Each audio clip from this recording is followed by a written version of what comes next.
আসসালামু আলাইকুম গাইস, সবাই কেমন আছেন? আশা করি আমার মতো কেউই ভালো নাই। কারণ ভালো কিভাবে থাকবো, কারণ বাংলাদেশের যে পরিস্থিতি বর্তমান,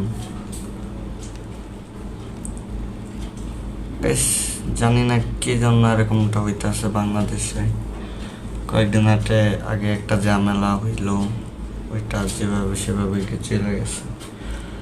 বর্তমানে আরেকটা ঝামেলা শুরু হয়েছে, বন্যা পরিস্থিতি। তার সাথে সাথে বন্যার সাথে সাথে ভারত কি করলো, ফারাক্কা বাঁধটা ছেড়ে দিল। যাক, আমি কিছু বলার নাই। হয়তো আমার এই ভিডিওটা বেশি লোকজন দেখবো না, 2-1 5 10 মানুষ দেখবো, কিন্তু আমি ওই 5-10 মানুষের উদ্দেশ্যে বলতে চাই, যারাই দেখেন ভিডিওটা শেয়ার করে দিবেন। আর বর্তমান যে নোয়াখালী, ফেনী, খাগড়াছড়ি যে জায়গাগুলো আছে, পানিতে তলিয়ে আছে। কিছু কিছু ভিডিওতে আমি দেখলাম যে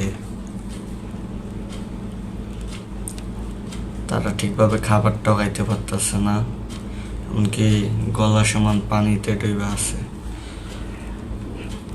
যাই হোক, এখানে আমাদের অনেক ইউটিউবার গেছে, বিশেষ করে আমাদের অমরন ফায়ার গেছে, আর অনেকজন গেছে।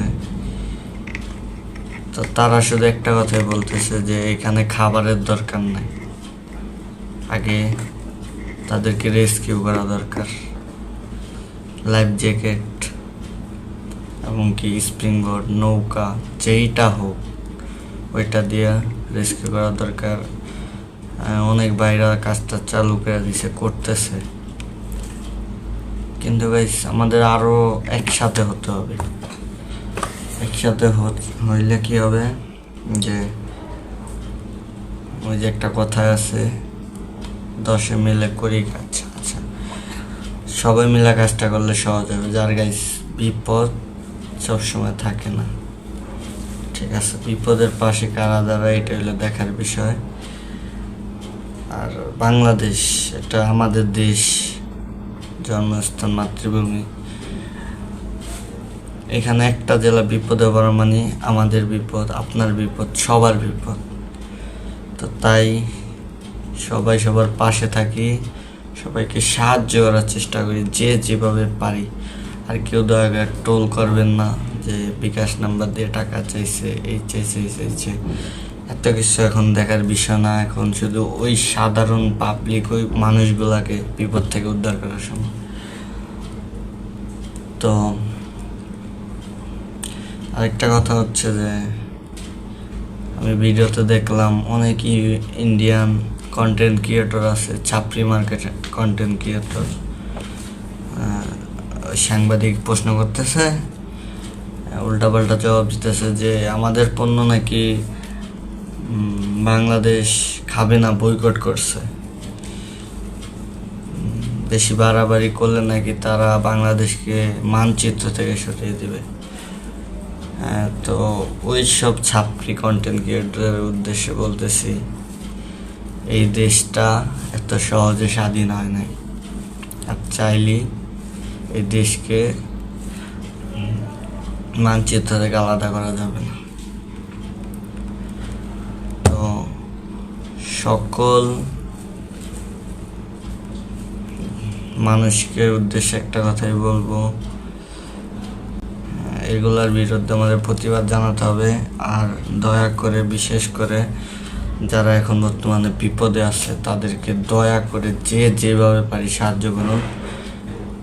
আর সবাই একটা মনে রাখবেন যে সবাই টিম করে দেওয়ার চেষ্টা করেন, তাহলে কি হবে, সবার অনেক কাজে আসবে, অনেকগুলো মানুষ থাকবে, একসাথে কাজটা করলে অনেক ভালো হবে।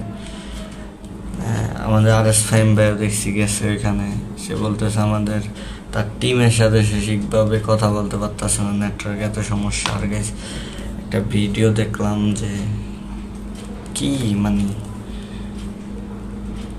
কি হয়ে গেছে, মেইন রোডে পর্যন্ত পানি উঠে গেছে। এত পরিমাণ। দেখেন একটা ভিডিও স্ক্রিনে দেওয়া আছে, ওই ভিডিওটা একটু সবাই দেখেন।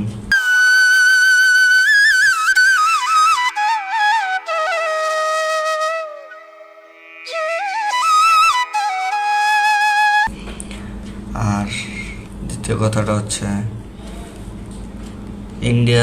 ইন্ডিয়াকে যারা, ভারতকে যারা বন্ধু ভাবেন, বন্ধুত্বের পরিণাম হচ্ছে এটা।